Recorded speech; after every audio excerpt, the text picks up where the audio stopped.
नमस्कार, स्वागत है डीडी न्यूज के इस बुलेटिन में। मैं हूं अश्विनी कुमार मिश्र। आइए नजर डालते हैं अब तक की सुर्खियों पर। बिहार में महागठबंधन में सीएम फेस पर सस्पेंस खत्म। तेजस्वी यादव होंगे मुख्यमंत्री पद के उम्मीदवार और मुकेश सहनी डिप्टी सीएम पद के उम्मीदवार। बीजेपी ने कहा, लालू ने गठबंधन में गुंडागर्दी करके बनाया बेटे को सीएम उम्मीदवार। देख रहे हैं मुंगेरी लाल के हसीन सपने।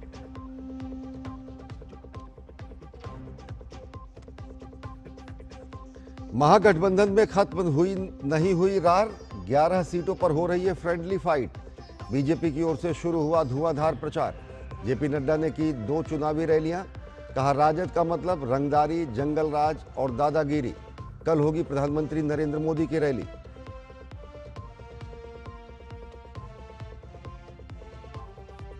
छठ के मौके पर यात्रियों को सकुशल घर पहुंचाने के लिए रेलवे के पूरे इंतजामात। रेल मंत्री अश्विनी वैष्णव ने रेल मंत्रालय में वॉर रूम में जाकर खुद लिया तैयारियों का जायजा। 12,000 ट्रेनों के साथ होल्डिंग एरिया जैसे उठाए गए हैं नए कदम।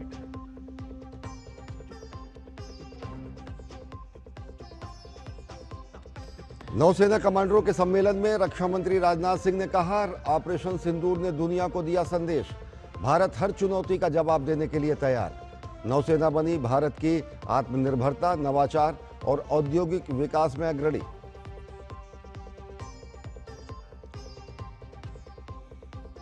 बंद हुए केदारनाथ और यमुनोत्री धाम के कपाट। विधि विधान के पूजन के साथ ऊखी मठ के लिए रवाना हुए बाबा केदार। सीएम धामी भी रहे मौजूद। कहा, इस साल रिकॉर्ड 17.5 लाख श्रद्धालुओं ने किए दर्शन। देश में मना भाई बहन के स्नेह और अटूट बंधन के प्रेम का प्रतीक भाई दूज।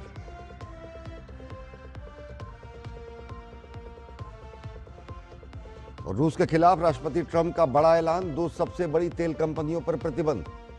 ईयू का 140 अरब यूरो की रूसी संपत्तियों को यूक्रेन को देने पर विचार। मॉस्को का मुंहतोड़ जवाब देने की चेतावनी।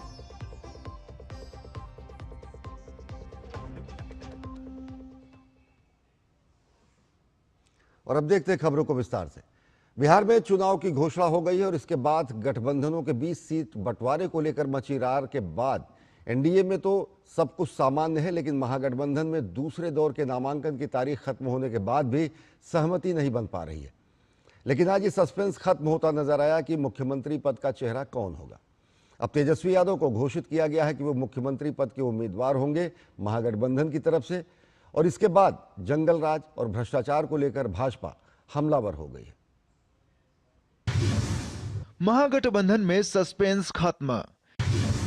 तेजस्वी बने सीएम का चेहरा। महागठबंधन में तेजस्वी जरूरी, क्यों बने कांग्रेस की मजबूरी। बिहार में अब चुनाव होगा नीतीश कुमार बनाम तेजस्वी यादव।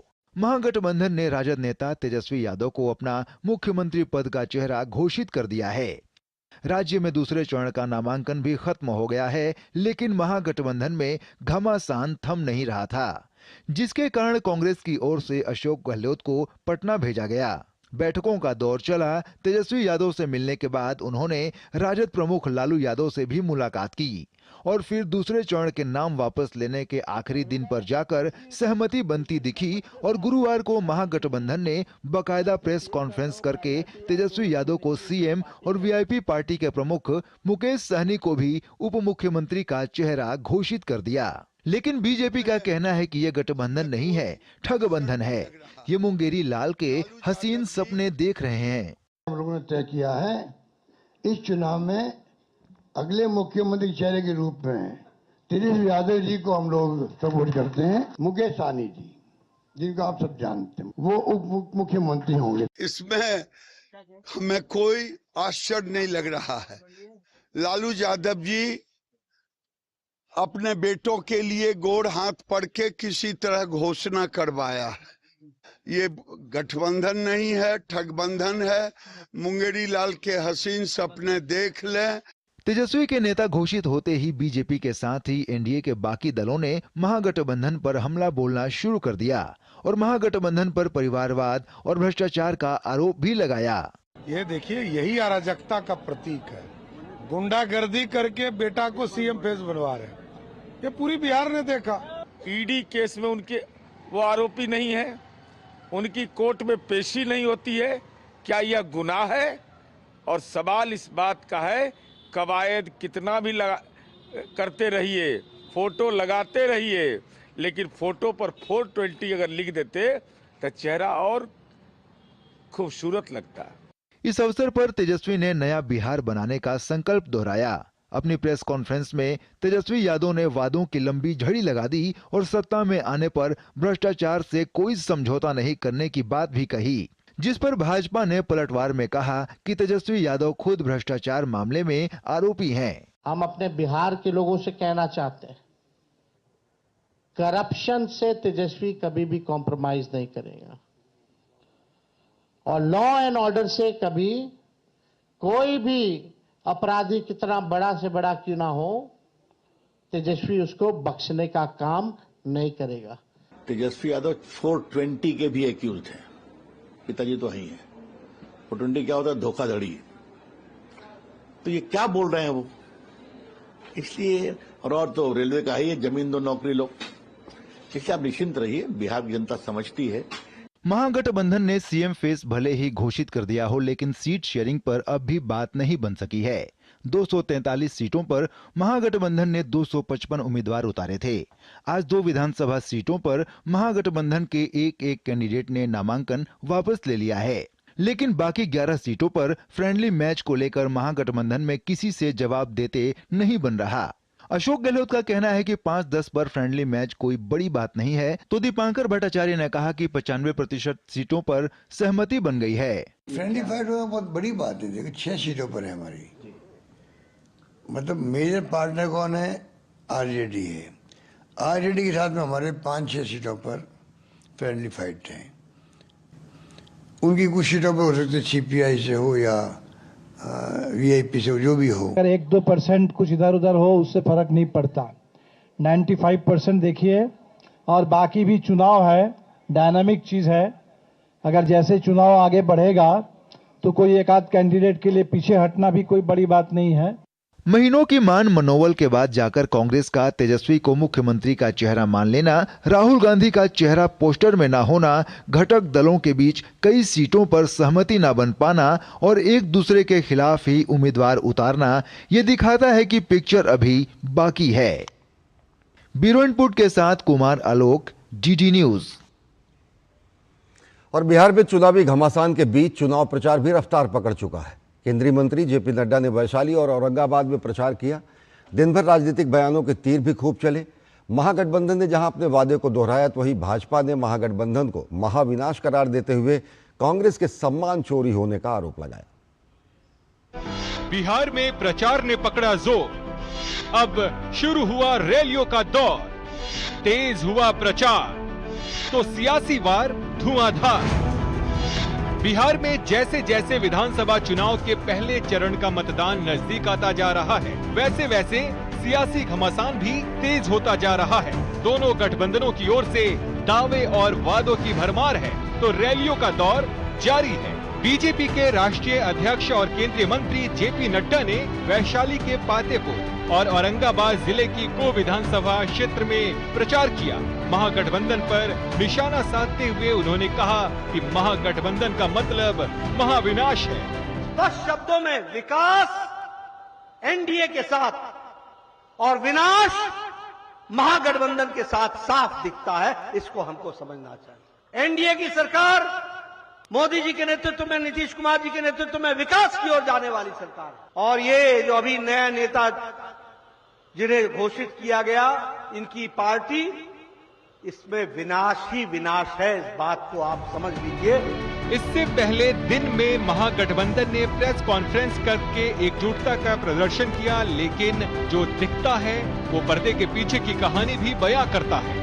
महागठबंधन द्वारा की गई प्रेस कॉन्फ्रेंस में केवल तेजस्वी यादव की तस्वीर ही लगी थी। राहुल गांधी की तस्वीर गायब थी, जिसे लेकर बीजेपी ने कांग्रेस पर हमला बोल कांग्रेस और राहुल गांधी का सम्मान चोरी होने का आरोप लगाया। राहुल जी की पिक्चर तक नहीं लगाई। कल तक तो पप्पू यादव जी कह रहे थे Rahul Gandhi is the face, Rahul Gandhi is the face. अब इस दबाव में आ गए कि राहुल गांधी को ही डिलीट कर दिया। वोट चोरी और टिकट चोरी तो बाद में की बात है, ये तो सम्मान चोरी हो गया। इतना बेइज्जत होने के बाद ना सीटों के बंटवारे में उनको सम्मान दिया गया, ना सीटों के चयन में उनको सम्मान दिया गया, और अब तो पोस्टर, बैनर, होर्डिंग से भी उनकी तस्वीर गायब की जा रही है।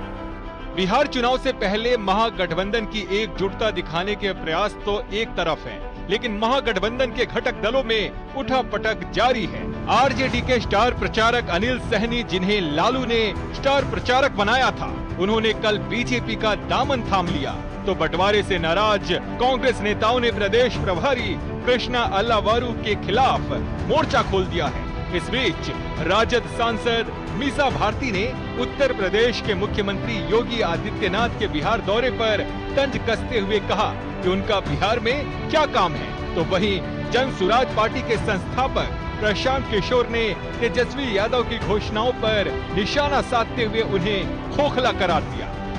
योगी जी का बिहार में क्या काम है? दानापुर की जनता बहुत समझदार है। थोड़े दिन में तेजस्वी यादव ये कहने वाले हैं कि बिहार को हम सोना का लंका बना देंगे। कोई ये नहीं बता रहा है कि 18 साल से जब आपका सरकार था, आपके माँ बाप सरकार थे, तो बिहार का क्या दुर्दशा किए थे वो बिहार के लोग भूले नहीं हैं।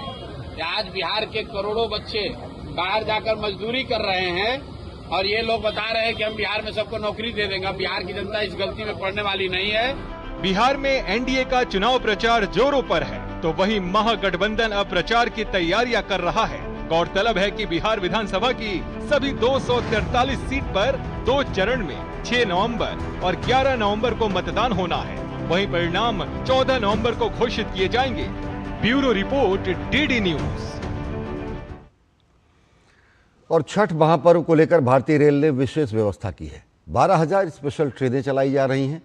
इन विशेष ट्रेनों की बुकिंग IRCTC वेबसाइट और सभी कंप्यूटरीकृत आरक्षण केंद्रों पर शुरू हो चुकी है। स्वच्छता, सुरक्षा के साथ साथ यात्रियों की सुविधाओं के खास इंतजाम किए गए हैं। देखिए हमारी खास रिपोर्ट।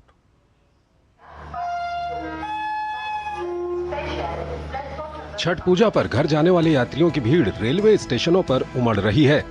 रेलवे ने देश भर में यात्रियों के लिए 12,000 स्पेशल ट्रेनों की व्यवस्था की है, ताकि लोगों को इस त्योहारी सीजन में आने जाने में कोई परेशानी न हो। खास बात यह है कि रेल मंत्री अश्विनी वैष्णव खुद तैयारियों पर कड़ी नजर रख रहे हैं। आज उन्होंने नई दिल्ली में रेल भवन के वॉर रूम से स्पेशल ट्रेनों की स्थिति की समीक्षा की। इस वॉर रूम से देश भर के रेलवे स्टेशनों पर कड़ी निगरानी रखी जा रही है। आप देख सकते हैं कि रेल मंत्री खुद इन चीज़ों का जायजा ले रहे हैं और इस मॉनिटरिंग सिस्टम में रेल मंत्री खुद बता रहे हैं कि किस तरह से होल्डिंग एरिया में पैसेंजर्स के साथ जो व्यवस्थाएं हैं वो की गई हैं।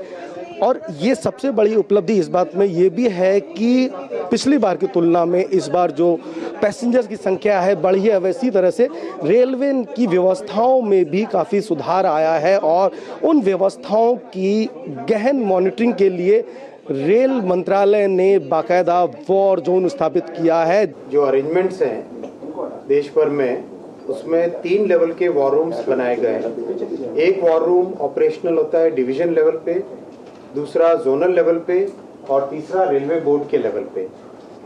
रेलवे बोर्ड के लेवल पे डिवीजन और जोन का फीड भी यहाँ पर आता है। साथ ही साथ हर बड़े स्टेशन पे एक मिनी कंट्रोल रूम भी बनाया गया है। इस पूरी व्यवस्था से देश भर में हर स्टेशन की क्या पोजीशन है, कहाँ पे एक्स्ट्रा गाड़ियाँ चाहिए, किस तरह की प्रॉब्लम्स आ रही है, वो एक कोऑर्डिनेटेड वे में चल पा रहा है।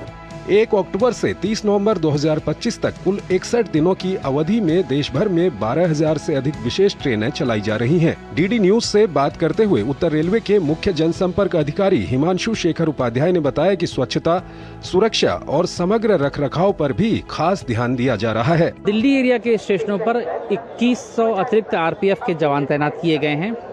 500 के आसपास रेल सेवक और एक बड़ी संख्या में स्काउट गाइड की भी मदद ली जा रही है। बड़े स्टेशन जो भी हैं, महत्वपूर्ण स्टेशनों पर मिनी कंट्रोल रूम बनाए गए हैं। स्टेशन पर यात्रियों के बैठने की व्यवस्था, पीने के पानी की सुविधा और अतिरिक्त टिकट काउंटर के साथ सुरक्षा के लिए रेलवे पुलिस, दिल्ली पुलिस और पैरामिलिट्री बलों की भी तैनाती की गई है। पूरे स्टेशन परिसर में CCTV कैमरों से लगातार निगरानी रखी जा रही है। दिल्ली के आनंद विहार स्टेशन पर रेलवे द्वारा की गई विशेष व्यवस्थाओं की यात्रियों ने सराहना की। बिहार के तमाम स्टेशनों पर भी खास व्यवस्था की गई है। यात्रियों के बैठने की काफी सुविधा के साथ छठ पर्व पर 3 पंडाल लगाए जा रहे हैं।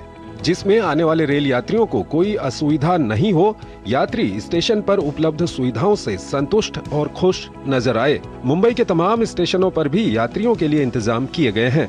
नहीं कोई दिक्कत सर, अभी तो व्यवस्था ठीक ही है, पहले से जैसे व्यवस्था है, कोई नहीं, पहले धूप सर्दी में रहना पड़ता, अभी इतना कोई व्यवस्था जगह व्यवस्था है, कोई दिक्कत नहीं। अच्छा कर दिया गया है सर, यहाँ का पुलिस का व्यवस्था जो है बहुत अच्छा है, जनता से अच्छा से बात भी करते हैं, जनता को अच्छा से पेश होते हैं। दिल्ली से चढ़े ट्रेन पे, आरपीएफ बहुत हेल्प किया, आराम से आ गए यहाँ तक। इसके अलावा मध्य रेलवे ने बताया कि मुंबई, पुणे, सोलापुर और नागपुर डिवीजन से कुल 13 विशेष ट्रेनें चलाई जाएंगी, जिसमें मुंबई डिवीजन से 4, पुणे डिवीजन से 6, सोलापुर डिवीजन से 2 और नागपुर डिवीजन से 1 विशेष ट्रेन चलाई जाएगी।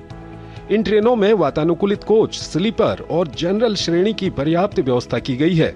इन विशेष ट्रेनों की बुकिंग IRCTC वेबसाइट और सभी कंप्यूटरीकृत आरक्षण केंद्रों पर शुरू हो चुकी है। रेलवे के ये इंतजाम इस बात का प्रमाण है कि रेलवे देश भर के यात्रियों की यात्रा को सुरक्षित, विश्वसनीय और सुव्यवस्थित बनाने के लिए पूरी तरह प्रतिबद्ध है। दिल्ली से अमरेंद्र, उर्मिलेश, मुंबई से योगेश और बिहार से मधुरेश की रिपोर्ट, DD न्यूज। और महापर्व छठ के शुरू होने में कुछ ही दिन बचे हैं। छठ पूजा के मौके पर बड़े पैमाने पर लोग अपने घरों की तरफ जाते हैं। इस कारण बस और ट्रेनों में काफ़ी भीड़ देखने को मिलती है। रेल मंत्रालय द्वारा पटना जंक्शन पर यात्रियों के लिए विशेष सुविधाएं मुहैया कराई गई हैं। यात्रियों की सुविधा के लिए रेल मंत्रालय ने पटना जंक्शन परिसर में पंडालों की व्यवस्था की है, जहां यात्री आराम कर सकते हैं। इसके अलावा प्लेटफॉर्म पर भीड़ भाड़ को रोकने के लिए रेल विभाग द्वारा लगातार मॉनिटरिंग भी की जा रही है।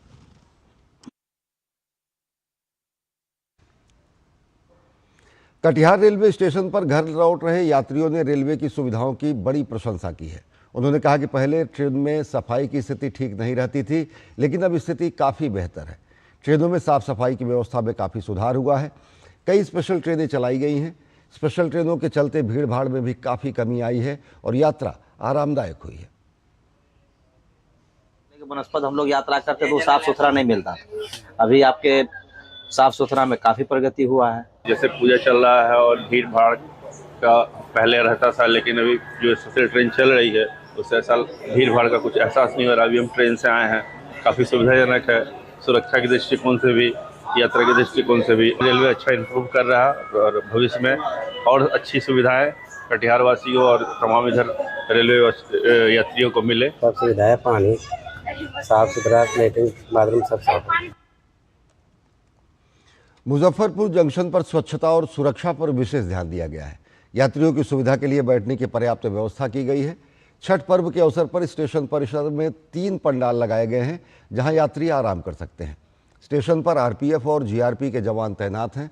टिकट काउंटरों पर भीड़ नियंत्रण के लिए पर्याप्त व्यवस्था की गई है।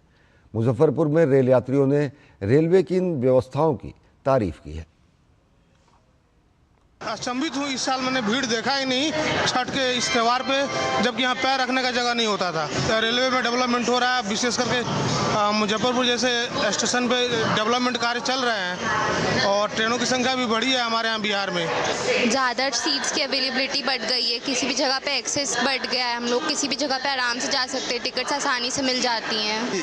आने जाने में सभी को सहूलियत मिलेगी, आराम मिल रहा है, लोगों को टिकट लेने में सहूलियत हो रही है, सीट आराम से मिल रही है, साफ सफाई मेंटेन की जा रही है, पानी की व्यवस्था अच्छी है, लोगों को बैठने के लिए कोशिश किया गया, अतिरिक्त पंडाल ये सब बनाया गया प्लेटफॉर्म पर। पहले जो ट्रेन कंजस्टेड रूप में यात्री चलते थे, अब सुविधाजनक इनके माने सुचारू रूप से विधि व्यवस्था के तहत अच्छे से लोग सफ़र कर रहे हैं। हम टिकट लेने में कोई परेशानी नहीं है, एकदम आसानी हो रही है। हर ढंग की सुविधा, सुख सुविधा लगभग अभी तक मिल रहा है। मोदी सरकार जी जो ट्रेन चलाए हैं उसके तहत बहुत लोगों को फायदा है इससे और अच्छे ढंग से लोग यात्रा कर रहे हैं। छठ पूजा पर यात्रियों की भीड़ को देखते हुए मध्य रेलवे ने गुरुवार और शुक्रवार को विशेष ट्रेनों के संचालन की घोषणा की है। इन ट्रेनों का उद्देश्य त्योहारों के दौरान यात्रियों की सुविधा सुनिश्चित करना है। 01063 स्पेशल ट्रेन 27 अक्टूबर को रात 11:55 पर लोकमान्य तिलक टर्मिनस से प्रस्थान करेगी। वहीं 01064 स्पेशल ट्रेन 29 अक्टूबर को दानापुर से प्रस्थान करेगी। इसी के साथ रेलवे ने यात्रियों की सुविधा को देखते हुए विशेष होल्डिंग एरिया भी बनाए हैं। रेलवे की सुविधाओं को लेकर यात्रियों से खास बातचीत की हमारे संवाददाता ने। छठ को लेकर भारतीय रेल देश के कोने कोने से विशेष ट्रेनें चला रही है। कई सारी ट्रेनें ऐसी भी अब देखने में मिल रही है जो कि लो ऑक्यूपेंसी की वजह से डिले चल रही है, क्योंकि यात्री उसमें पूरी तरीके से भर नहीं पा रहे हैं। एक तरीके से आप ऐसे भी समझ सकते हैं कि पर्याप्त ट्रेनें फिलहाल चलाई जा चुकी हैं। कई सारे यात्री इस वक्त हमारे साथ हैं मुंबई CST के पास। यहाँ का पुलिस का व्यवस्था जो है बहुत अच्छा है, जनता से अच्छा से बात भी करते हैं, जनता को अच्छा से पेश होते हैं। मेरे को पुलिस का व्यवस्था यहाँ पे बहुत अच्छा लगा। पहले तो हम लोग यहाँ से आते थे सर, अभी तो ये भी सुविधा अच्छी है, पंगा उंगा लगा है, पब्लिक को भी थोड़ा राहत मिल रही है। कोई दिक्कत सर नहीं, अभी तो व्यवस्था ठीक ही है, पहले से जैसे व्यवस्था है, कोई नहीं, पहले धूप सर्दी में रहना पड़ता, अभी इतना कोई व्यवस्था जगह व्यस्त है, कोई दिक्कत नहीं। रेलवे ने कोशिश की है कि जो लोग हैं जो कि बहुत समय तक इंतजार करते हैं उनको फिलहाल जो जितनी सुविधा हो सके वो दे सके। बाकी जो ट्रेनें हैं, विशेष ट्रेनें, वो प्रतिदिन 2-3 मुंबई और पुणे, जहां से सबसे ज़्यादा जो यात्री जाते हैं फेस्टिवल के मौसम में, वहां अतिरिक्त ट्रेनें प्रतिदिन अलग से भी चलाई गई है आज के दिन में। अपने सहयोगी आदित्य कसारे के साथ महेश कुमार शीतल, दूरदर्शन समाचार, मुंबई। राष्ट्रीय पुरस्कार विजेता फिल्म निर्देशक नितिन नीरा चंद्रा द्वारा निर्देशित और हॉलीवुड और बॉलीवुड की प्रसिद्ध अभिनेत्री, निर्देशक और राष्ट्रीय पुरस्कार विजेता नीतू चंद्रा द्वारा निर्मित बहुप्रतीक्षित फिल्म छठ 24 अक्टूबर को वेव्स OTT पर रिलीज होने जा रही है और इसी सिलसिले में आकाशवाणी के रंग भवन में फिल्म का प्रीमियर आयोजित किया गया।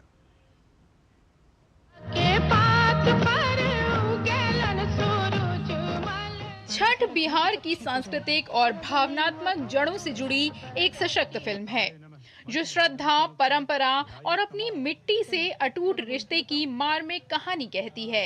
ये फिल्म भारत के सबसे पवित्र और भव्य पर्वों में से एक छठ पर्व की आत्मा को सिनेमा के माध्यम से जीवंत करती है। सशक्त निर्देशन और बेहतर अभिनय के साथ छठ दर्शकों के दिलों को छूने वाली ऐसी भारतीय फिल्म है जो देश की लोक संस्कृति के गौरव को दर्शाती है। हमारा आवाज तो आयल होई। ही वाला रहे दीदी। प्रणाम दीदी। आकाशवाणी के रंग भवन में फिल्म का प्रीमियर हुआ। इस मौके को गणमान्य व्यक्तियों की उपस्थिति ने और भी खास बना दिया। प्रसार भारती के चेयरमैन नवनीत सहगल और CEO गौरव द्विवेदी ने छठ पर्व के मौके पर इस फिल्म की रिलीज को खास बताते हुए प्रसार भारती के OTT चैनल वेव्स की बढ़ती लोकप्रियता पर भी प्रकाश डाला। नीतू चंद्रा जी का बनाया हुआ छठ पे बहुत अच्छी एक फिल्म बनाई गई जिसका प्रीमियर अटेंड करने का अवसर मिला। बहुत सदियों से छठ का त्यौहार मनाया जाता है जिसमें कि छठी मैया की पूजा होती है, सूर्य भगवान को अर्घ दिया जाता है। तो इस फिल्म को पूरी सादगी और इमोशन और जो एक पवित्रता होती है त्यौहार की, उस हिसाब से इसको फिल्माया गया है। बहुत ही अच्छी फिल्म है। वेव्स के माध्यम से हमारा ये प्रयास है कि डिजिटल मीडियम से कंटेंट कंज्यूम करने वाली जो हमारी युवा आबादी है, एक तो हम उनको इस प्रोसेस में इन्वॉल्व करें, उनके साथ मिल करके नया कंटेंट बनाएं और साथ में ये इस कंटेंट को एक मंच भी प्रदान करें जिससे कि वो अपने दर्शक वर्ग तक पहुंच सके। बिहार की धरती पर बनाई गई भोजपुरी की मिठास में डूबी फिल्म छठ अब वेव्स OTT प्लेटफॉर्म पर 24 अक्टूबर से दर्शकों के लिए उपलब्ध होगी। ये फिल्म दर्शकों के लिए दिल से दिया गया तोहफा है। ये फिल्म छठ की भक्ति, प्रेम और परंपरा की भावना को बयां करती है।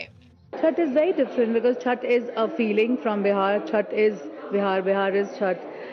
It is in Bhojpuri. It's very, very clean film. I'm very proud of the fact कि हम छठ पे फिल्म बना सके और छठी मैया का आशीर्वाद रहेगा तो हम और भी बहुत फिल्में बनाते रहेंगे। Story is very authentic. The locations are real, and you will really see the authenticity of the language in a lot of other content which is being published in various OTT platforms or in films, so to say. So this film is different because of its authentic treatment of the language and the character. जो विधि विधान से छठ करते हैं, जितनी श्रद्धा से छठ करते हैं, उसको हम लोगों ने दिखाया है अपनी मूवी में। और मतलब जो एक्चुअल रियल बिहारी कल्चर है, जो ऑथेंटिक भोजपुरी है और जो एक्चुअल बिहार के लोग जैसे रहते हैं, जैसे बात करते हैं, इस फिल्म में हम लोगों ने वही दिखाने की कोशिश की है। बेसिकली मिरर ऑफ बिहार आप बोल सकते हैं इस फिल्म को। वेव्स OTT पर उपलब्ध फिल्म छठ इस त्योहार से जुड़ी लोक भावना और रंग को बड़े पर्दे के माध्यम से हर भारतीय की आत्मा तक पहुंचाने का प्रयास है, जो भारत के सांस्कृतिक सार से जुड़ती है। आकाशवाणी दिल्ली के रंग भवन से शहला निगर की रिपोर्ट, DD न्यूज। प्रधानमंत्री नरेंद्र मोदी के जीवन पर आधारित एक नई पुस्तक आ रही, जिसका शीर्षक है मोदीज मिशन। इसे लिखा है मशहूर वकील और जाने माने लेखक वर्जिस देसाई ने। DD न्यूज से विशेष बातचीत में लेखक देसाई ने हमारी संवाददाता श्यामा मिश्रा को बताया कि ये पुस्तक अलग अंदाज में लिखी गई है। उन्होंने बताया कि मोदीज मिशन में प्रधानमंत्री नरेंद्र मोदी के 24 साल के राजनीतिक करियर में दर्ज विशेष उपलब्धियों को उजागर किया गया है। वर्जिस देसाई ने कहा कि पुस्तक में प्रधानमंत्री नरेंद्र मोदी के डिजिटलाइजेशन, ट्रांसफॉर्मेशन और देश को विकसित बनाने के लिए उठाए गए अहम कदमों की चर्चा है। ये राजनीतिक घटनाओं से इतर राष्ट्रवादी घटनाओं पर आधारित ऐसी पुस्तक है जो देश की वृद्धि के नक्शे को देश और दुनिया के सामने प्रस्तुत करती है। नोटेड लॉयर और अक्लेम्ड ऑथर वर्जिस देसाई हमारे साथ में हैं और इन्होंने प्राइम मिनिस्टर नरेंद्र मोदी पर एक किताब लिखी है जिसका नाम है मोदीज मिशन। सर, हमसे बात करने के लिए धन्यवाद। आपने जो ये किताब लिखी है मोदीज मिशन, इसके बारे में कुछ बताएं। और साथ ही हमने देखा है कि पहले भी किताबें लिखी गई हैं प्रधानमंत्री नरेंद्र मोदी पर, तो आपकी किताब कैसे अलग है? ये जो किताब है वो प्रधानमंत्री की बायोग्राफी नहीं है, नहीं है वो राजकारण के बारे में या उनके राजकीय प्रतिस्पर्धियों के बारे में, उनका नाम सुद्धा उस किताब में नहीं है। दो उद्देश्य से ये किताब लिखी गई है। प्रथम कि मोदी जी ने जो कार्य अगले 24 साल से किया है, जब पहले 13 साल गुजरात के वो CM रहे और अभी 11 साल PM के रूप में, और जो कार्य उन्होंने जो किया है वो पार्टी लाइंस के अक्रॉस जाता है। वो सिर्फ पार्टी पॉलिटिकल नहीं है, और पूरे राष्ट्र की जो अनुभूति है, जो अस्मिता है, उनमें उन्होंने परिवर्तन लाया है। वो परिवर्तन वो कैसे लाए हैं और अलग अलग चीज़ के बारे में मैंने उसका विश्लेषण करने की कोशिश की है। सर, आपने कहा कि कई सारे बातों को इसमें लिया गया है। आपने एक पॉइंट इसमें ये भी लिया है जो एक तरीके से इंडियाज़ इंटेलेक्चुअल सेक्शन हम कहते हैं, वो फॉल्स नैरेटिव फैलाने की कोशिश करते हैं। उनको कैसे आपने एड्रेस किया है इसमें, और क्या मुख्य बातें इसमें आपने बताई हैं? तो मैंने ये दिखाया है कि सिर्फ मोदी जी के लिए ही नहीं, लेकिन कई राष्ट्रीय नेता जो इंग्लिश मीडियम में पढ़े नहीं है, जो वर्नैक्युलर मीडियम में जिसकी शिक्षण हुई है, और जो बड़े हम्बल बैकग्राउंड से आते हैं, उनके बारे में एक सेक्शन को जो बुद्धिजीवी है या इंटेलेक्चुअल्स है, सब नहीं लेकिन एक सेक्शन है, और वो उनके लिए वो मानते हैं कि हमारा प्रधानमंत्री इंग्लिश बोलता हुआ चाहिए, सोफिस्टिकेटेड चाहिए। तो ये जो रूट्स का सवाल है, ये क्लास का सवाल है, तो उससे उनका जो पूरा नैरेटिव है, जो कोई भी राष्ट्रवादी नेता आता है, जो राष्ट्र की बात करता है, जो हिंदुत्व की बात करता है, जो हिंदू संस्कृति की बात करता है, वो लोग बोलते हैं कि ये धर्मनिरपेक्षता नहीं है। तो वो कैसे नहीं है? वो कश्मीर के संदर्भ में, राम जन्मभूमि के संदर्भ में, मिलिट्री स्ट्रेटजी के संदर्भ में, टेररिस्ट अटैक्स के संदर्भ में, जुडिशरी, इकोनॉमी और टैक्स इवेजन, जो अलग अलग विषयों में जो उन्होंने कार्य किया है, उसका विश्लेषण करके ये जो उनका जो नैरेटिव है, जो प्रयत्न किया जा रहा है कि और एक जो कलर दिया जा रहा है वो कैंपेन को, उसके सामने मैंने जो सत्य क्या है वो दिखाने की कोशिश की है। साथ ही सर, जब एक पुस्तक लिखी जाती है, कई सारे लोग उसको पढ़ना चाहते हैं, और साथ ही जो पॉलिटिकल व्यूज़ में डिफ़र करते हैं वो भी इस किताब को पढ़ेंगे। उनको समझाने के लिए आपने इसमें किस तरीके से चीज़ें लिखी हैं, और क्या मानते हैं आप, क्या ये सारी बातें उन्हें समझ में आएंगी? जैसे मैंने कहा कि इसमें कुछ पॉलिटिक्स की बातें नहीं हैं, इलेक्शन की बातें नहीं है, कैंपेन की बातें नहीं है।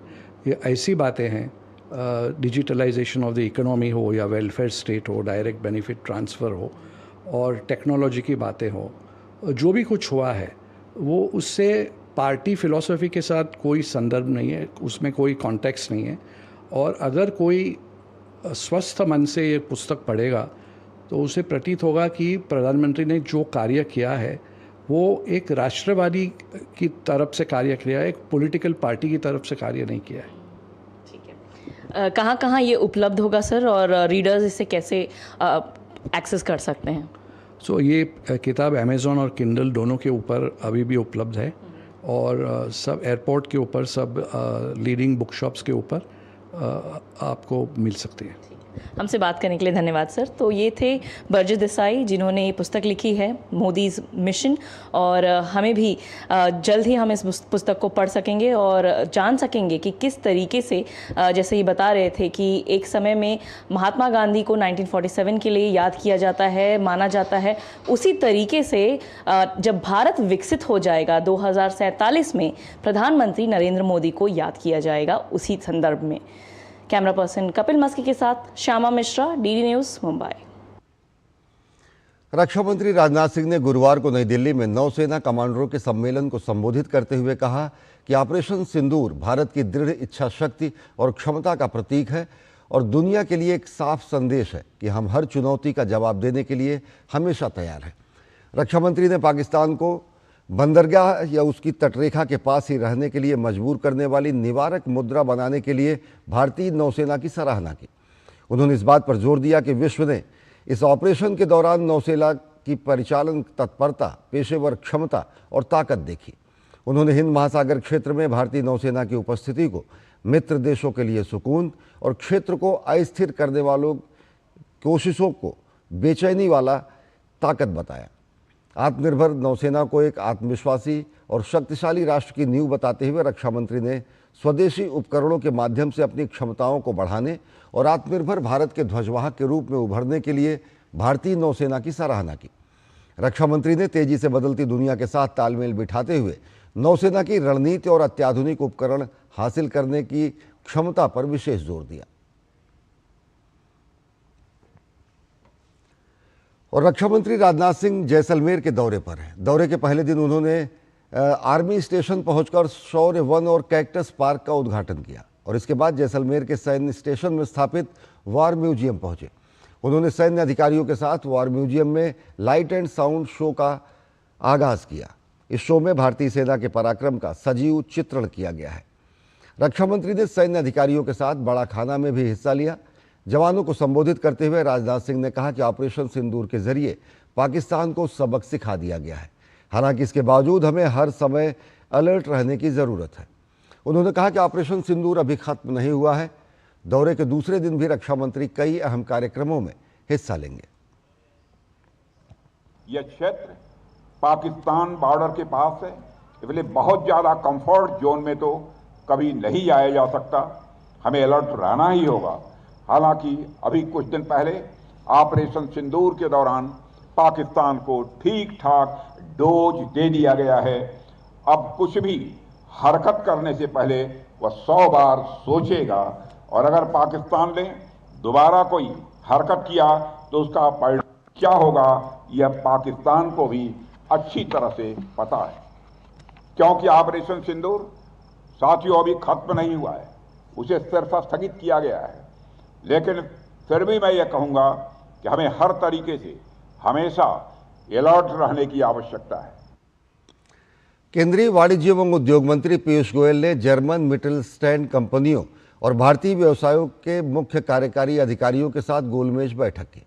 बैठक की तस्वीरें अपने सोशल मीडिया हैंडल एक्स पर साझा करते हुए पीयूष गोयल ने लिखा, भारत द्वारा नवाचार और सतत विनिर्माण में प्रस्तुत प्रमुख अवसरों पर प्रकाश डाला गया। भारतीय एवं जर्मन कंपनियों के बीच सहयोग, व्यापार एवं निवेश संबंधों को सुदृढ़ करने और पारस्परिक विकास के लिए मजबूत औद्योगिक साझेदारी बनाने के तरीकों पर चर्चा की गई। वाणिज्य एवं उद्योग मंत्री पीयूष गोयल ने बर्लिन में जर्मनी की आर्थिक मामलों और ऊर्जा मंत्री कैथरीना रीचे से मुलाकात की। मुलाकात की तस्वीरें अपने सोशल मीडिया हैंडल एक्स पर साझा करते हुए मंत्री ने लिखा कि हमारी चर्चा व्यापार और निवेश में भारत जर्मनी संबंधों को गहरा करने, हरित ऊर्जा, नई और उभरती प्रौद्योगिकियों और रक्षा क्षेत्र में संयुक्त औद्योगिक और तकनीकी साझेदारी पर केंद्रित रही।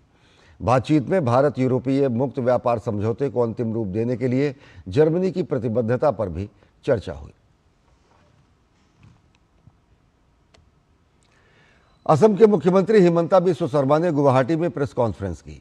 इस दौरान उन्होंने असम कैबिनेट के कई फैसलों की जानकारी देते हुए कहा कि अब से 5 साल से काम करने वाली महिला शिक्षिकाएं और 7 साल तक काम करने वाले पुरुष शिक्षक ट्रांसफर के लिए आवेदन कर सकते हैं। उन्होंने कहा कि असम कैबिनेट ने आदिवासियों, चाय बागानों और मोरन मटक समुदाय के लोगों को सरकार की 2 बाल नीति से राहत देने का फैसला किया है। वहीं मंत्रिमंडल ने चाय बागान समुदाय को भूमि अधिकार प्रदान करने पर गहन चर्चा की है। उन्होंने कहा कि राज्य के मंत्रिमंडल ने फैसला किया है कि की रिपोर्ट अगले असम विधानसभा सत्र में 25 नवंबर को प्रस्तुत की जाएगी। तिवारी आयोग का गठन असम सरकार ने 1983 में नेल्ली नरसंहार की जांच के लिए किया था।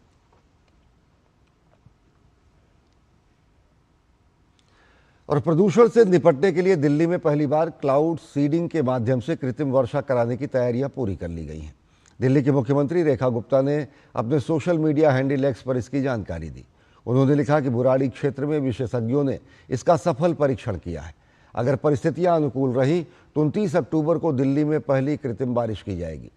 दिल्ली सरकार में मंत्री मजिंदर सिंह सिरसा ने कहा कि दिल्ली में क्लाउड सीडिंग की बात लंबे समय से की जाती थी। अब कृत्रिम बारिश कराने के लिए दिल्ली सरकार पूरी तरह तैयार है। और केंद्र सरकार का इलेक्ट्रॉनिक्स और आईटी मंत्रालय आगामी 3 से 5 नवंबर तक दिल्ली में इमर्जिंग साइंस, टेक्नोलॉजी और इनोवेशन कॉन्क्लेव यानी एसटीक 2025 का आयोजन करेगा। इस सम्मेलन की theme artificial intelligence for social impact है। कॉन्क्लेव का युवा कैसे लाभ उठा सकते हैं, हमारे संवाददाता अखिलेश सुमन ने मंत्रालय के सचिव एस कृष्णन से खास बातचीत की। ESTIC कॉन्क्लेव नवंबर 3 से 5 को होने वाला है और हमारे साथ है electronics secretary are Krishnan. Krishnan साहब, आपने आज एक लॉन्च किया है AI फॉर सोशल इम्पैक्ट। अब व्यवहारिक शब्दों में समझाइए कि इसका मतलब क्या है, क्या होगा इसमें? देखिए, AI for social impact ESTIC emerging science technology innovation conclave 2025 जो कि नवंबर 3 से 5 तक दिल्ली में हो रहा है, उस इवेंट में ये एक थीम है AI फॉर सोशल इम्पैक्ट। और उस थीम पर एक सेशन जिसका आयोजन हो रहा है वो मेटी मिनिस्ट्री के रिस्पॉन्सिबिलिटी के अंदर वो उसका आयोजन किया जा रहा है। और इसमें एक काफ़ी सारे एक्सपर्ट्स आएंगे, एकेडमिक एक्सपर्ट्स रहेंगे, इंडस्ट्री में जो काम किए हैं इस एरिया में वो रहेंगे और ये आके बताएंगे कि AI के माध्यम से कैसे एक इम्पैक्ट किया जा सकता है समाज में और हमारे इकोनॉमी में। जैसे मनरेगा है या रोजगार का मामला है या फिर आवास की योजना है, ये जो सोशल इम्पैक्ट के बहुत सारे प्रोग्राम भारत सरकार चला रही है, तो उसमें क्या AI का उपयोग हो सकता है और ये भी क्या आपके थीम में संलग्न है? बहुत सारे एरियाज़ में भी हम AI का यूज़ कर सकते हैं और उसके माध्यम से जो सरकारी सर्विसेज हैं वो और बेहतर बनाए जा सकते हैं और अच्छी तरह हम दे पाएंगे। तो निश्चित तौर पे AI एक बहुत ही इमर्जिंग एरिया है और किस तरीके से जो सामाजिक प्रभाव वाले जो कार्यक्रम है सरकार के और किस तरह से समाज में बदलाव आ रहा है, इसे भी AI के माध्यम से समझा जा सकता है और कार्यक्रमों को ठीक तरीके से लागू किया जा सकता है। DD न्यूज़ के लिए दिल्ली से मैं अखिलेश सुमन। और भारत सरकार की उड़ान योजना ने क्षेत्रीय कनेक्टिविटी में क्रांति ला दी है। 21 अक्टूबर 2016 को उड़ान योजना शुरू की गई थी। 9 साल से चल रही उड़ान योजना ने क्षेत्रीय हवाई संपर्क को मजबूत करने में महत्वपूर्ण भूमिका निभाई है। 2014 में भारत में हवाई अड्डों की संख्या 74 थी, जो 2025 में बढ़कर 163 हो गई है। जब भारत 2047 में आज़ादी का शताब्दी वर्ष मनाएगा, तब सरकार का लक्ष्य हवाई अड्डों की संख्या बढ़ाकर 350 से 400 करना है। विमानन क्षेत्र में 77 लाख से ज़्यादा लोगों को रोजगार मिलता है। छोटे शहरों को जोड़ने, पर्यटन को बढ़ावा देने और स्थानीय अर्थव्यवस्था को गति देने में उड़ान योजना ने महत्वपूर्ण भूमिका निभाई है। और इस साल के त्योहारी सीजन में यूपीआई ने नया रिकॉर्ड कायम किया है। केंद्रीय वित्त मंत्री निर्मला सीतारमण ने बताया कि यूपीआई ने 18 अक्टूबर यानी धनतेरस को 1.02 लाख करोड़ रुपए का लेन देन किया, जो अब तक का सबसे ऊंचा एक दिवसीय आंकड़ा है। वित्त मंत्री ने कहा कि धनतेरस से दीपावली के 3 दिनों के दौरान यूपीआई पर औसत लेन देन की संख्या 73.69 करोड़ रही, जो कि पिछले साल समान अवधि में 64.74 करोड़ थी। उन्होंने कहा कि इस साल खुदरा विक्रेताओं के लिए दीपावली धमाकेदार रही और जीएसटी दरों में कटौती से खपत में बढ़ोतरी हुई। मध्यम वर्ग को इस त्योहारी सीजन में अपने बजट में ही अधिक शॉपिंग करने का मौका मिला। नवीन एवं नवीकरणीय ऊर्जा मंत्रालय ने हरित हाइड्रोजन मिशन के लोगों को डिजाइन करने के लिए आवेदन आमंत्रित किए हैं और इसमें विजेता को 1 लाख रुपए की राशि दी जाएगी। इसमें प्रतिभागी माईगव की वेबसाइट पर आवेदन कर सकते हैं और इसकी अंतिम तिथि 5 नवंबर है। मंत्रालय ने बयान में कहा है कि सृजनशील प्रतिभाओं को हरित हाइड्रोजन मिशन का लोगो डिजाइन करने के लिए आमंत्रित किया गया है, जो हाइड्रोजन क्षेत्र में देश की प्रतिबद्धता को स्पष्ट करेगा। प्रविष्टियों का मूल्यांकन MNRE की आंतरिक समिति द्वारा रचनात्मकता, मौलिकता, संरचना, तकनीकी उत्कृष्टता, सरलता, कलात्मक योग्यता, दृश्य प्रभाव और प्रासंगिकता के पर चर्चा के बाद किया जाएगा। मंत्रालय के अनुसार प्रतिभागियों को लोगो केवल JPEG या PNG या PDF फॉर्मेट में भेजना होगा। लोगो अधिकतम रेजोल्यूशन के साथ न्यूनतम 300 DPI के साथ होना चाहिए। लोगों का आकार 15 सेंटीमीटर गुणा 20 सेंटीमीटर होना चाहिए। वहीं अन्य 10 उपविजेताओं को 5,000 रुपए की राशि प्रदान की जाएगी। और देश भर में त्योहारों का उल्लास चरम पर है। उत्तराखंड के केदारनाथ और यमुनोत्री धाम के कपाट आज विधि विधान के साथ शीतकाल के लिए बंद कर दिए गए। इस बार 4 धाम यात्रा में रिकॉर्ड संख्या में श्रद्धालुओं ने दर्शन किए हैं। इसके साथ ही भाई बहन के अटूट बंधन का प्रतीक ये पर्व भाई दूज आज पूरे देश में धूमधाम से मनाया गया। देखिए हमारी खास रिपोर्ट।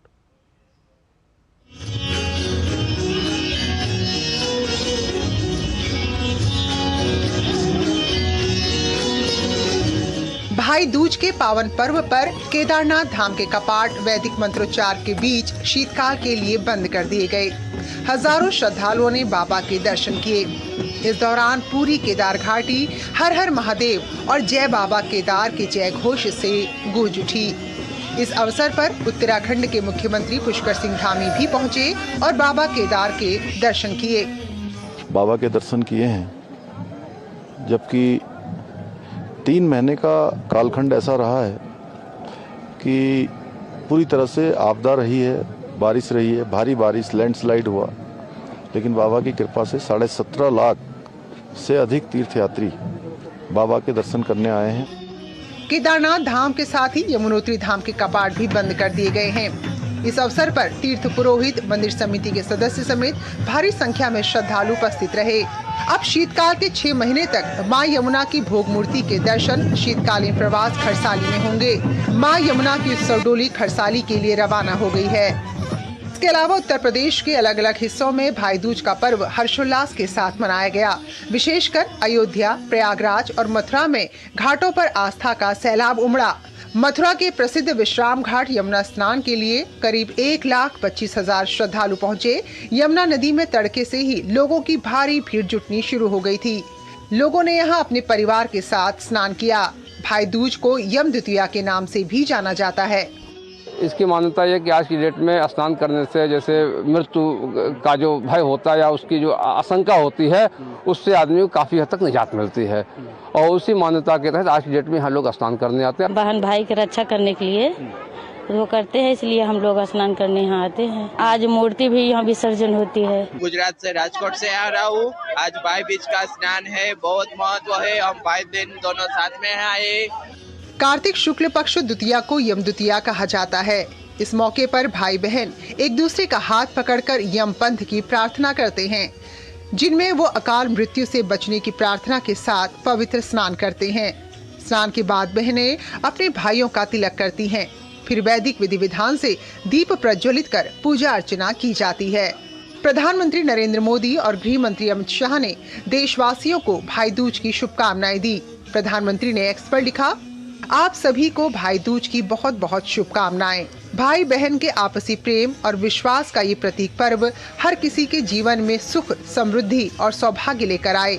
इस रिश्ते की डोर को एक नई मजबूती मिले, यही कामना है। देश भर में इस पर्व की बड़ी मान्यता है। कहा जाता है कि पूरे विधि विधान के साथ इस पर्व को मनाने से भाई बहन को सौभाग्य, सुख, समृद्धि और आपसी स्नेह की प्राप्ति होती है। साथ ही बहन अपने भाई की लंबी उम्र की कामना करती है। ये पर्व आस्था का प्रतीक ही नहीं, भाई बहन के अटूट प्रेम का उत्सव भी है। Bureau report, DD news. और भाई टीका के साथ नेपाल का 5 दिवसीय तिहार उत्सव शुक्रवार को संपन्न हो गया। तिहार को स्थानीय लोग यम पंचक भी कहते हैं। भाई टीका तिहार उत्सव का अंतिम और प्रमुख दिन है, जिस दिन बहनें अपने भाइयों को 7 रंग का टीका लगाकर उनके सुख, दीर्घायु और समृद्धि की कामना करती हैं।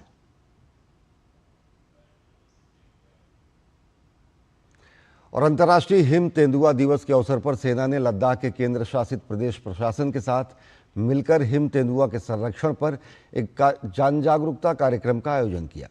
Lieutenant general Hitesh Bhalla, GOC, fire and fury corps और एस राजेश, आईएफएस, अतिरिक्त प्रधान मुख्य संरक्षक और मुख्य वन्य जीव वार्डन ने उपस्थित लोगों को संबोधित किया और क्षेत्र में लुप्तप्राय हिम तेंदुओं की सुरक्षा और संरक्षण के लिए चल रही पहलों पर विस्तार से चर्चा की। इस समय पूरे देश में अनुमानित हिम तेंदुओं की संख्या 477 है, जिनमें से 68% हिम तेंदुओं का घर लद्दाख है। रूस यूक्रेन युद्ध रोकने के लिए अमेरिकी राष्ट्रपति डोनाल्ड ट्रंप ने प्रस्ताव पर रूस की ओर से असमर्थता जाहिर की गई है, तो अमेरिका ने रूस को 2 बड़ी तेल कंपनियों पर प्रतिबंध लगा दिए हैं। रूस के पूर्व राष्ट्रपति दिमित्री मेदवेदेव ने इस कदम को रूस के खिलाफ युद्ध की कार्रवाई जैसा बताया है। इस बीच यूरोपीय देशों में जब्त की गई रूसी संपत्ति को बेचकर यूक्रेन की मदद करने के यूरोपीय प्रयास को रूस ने कड़ी धमकी दी है। आइए आपको बताते हैं कि क्या है इस समय पूरी स्थिति यूक्रेन की और साथ ही साथ अमेरिका और लगाए गए प्रतिबंधों की और यूरोपीय यूनियन का इस पर क्या कुछ रुख है। राष्ट्रपति डोनाल्ड ट्रंप की अपने रूसी समकक्ष व्लादिमीर पुतिन के प्रति नाराजगी अब खुलकर सामने आ गई है। पहले उन्होंने राष्ट्रपति पुतिन के साथ बुडापेस्ट में होने वाली बैठक को रद्द कर दिया, फिर वो हथियार चला दिया जिसकी यूक्रेन और पश्चिमी देश लंबे समय से मांग कर रहे थे। राष्ट्रपति ट्रंप ने रूस की 2 बड़ी तेल कंपनियों पर नए प्रतिबंध लगा दिए। अमेरिका ने रूस की जिन 2 प्रमुख तेल कंपनियों पर नए प्रतिबंध लगाए हैं वो हैं रोजनेफ्ट और लुकायल। ट्रंप के इस कदम को पुतिन पर दबाव बनाने के प्रयास के तौर पर देखा जा रहा है। राष्ट्रपति ट्रंप ने कहा है कि जब भी पुतिन से बात करते हैं तो बातचीत अच्छी रहती है, लेकिन ये आगे नहीं बढ़ पाती है। ट्रंप के दोबारा सत्ता में लौटने के बाद अमेरिका की तरफ से रूस के खिलाफ ये पहला प्रतिबंध है। हालांकि यूक्रेनी राष्ट्रपति ज़ेलेंस्की रूस पर दबाव बनाने के लिए लंबे समय से पुतिन पर नकेल कसने की मांग कर रहे थे, लेकिन ट्रंप ने महीनों तक ऐसा कोई भी कदम उठाने से परहेज किया जिससे रूस को नुकसान हो। लेकिन अब लगता है कि उनका धैर्य टूट गया है। अमेरिकी वित्त मंत्री स्कॉट बेसेंट ने कहा है कि पुतिन के इस युद्ध को खत्म करने से इनकार करने के कारण रूस की 2 सबसे बड़ी तेल कंपनियों पर प्रतिबंध लगाया जा रहा है, जो मॉस्को वार मशीन को फंडिंग करती हैं। व्हाइट हाउस ने कहा है कि पुतिन शांति को लेकर गंभीर नहीं है। ट्रंप को लगता है कि नए प्रतिबंध समाधान का रास्ता खोलेंगे।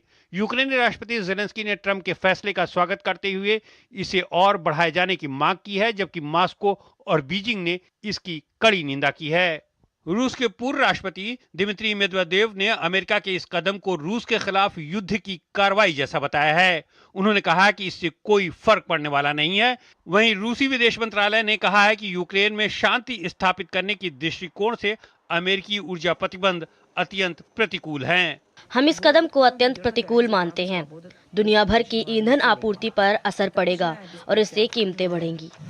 इस बीच यूरोपीय देशों में जब्त की गई 140 अरब यूरो की रूसी संपत्तियों के उपयोग को लेकर क्षतिपूर्ति ऋण के तौर पर यूक्रेन को देने पर चर्चा की जा रही है। ब्रसल्स में ईयू के नेता इस पर बड़ा फैसला लेने जा रहे हैं, लेकिन रूस ने इस पर कड़ी प्रतिक्रिया दी है।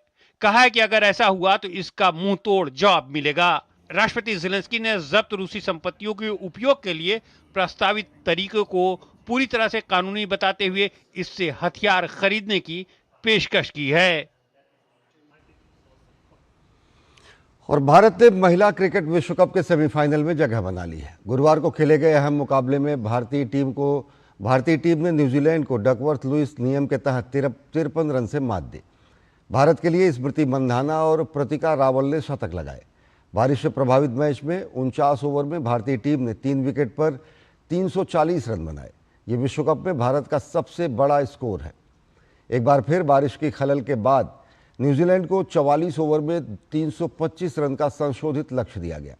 न्यूजीलैंड ने 44 ओवर में 8 विकेट पर 271 रन बनाए और मैच को डकवर्थ लुईस नियम के आधार पर 53 रन से भारत के नाम जीत दर्ज की गई। इस जीत के साथ भारतीय टीम ने विश्व कप के सेमीफाइनल में जगह बना ली है। भारत 5वीं बार महिला वनडे विश्व कप के सेमीफाइनल में पहुंचा है। तो बुलेटिन में फिलहाल इतना ही। देश और दुनिया की ताज़ा तरीन खबरों के लिए देखते रहिए डीडी न्यूज़। नमस्कार।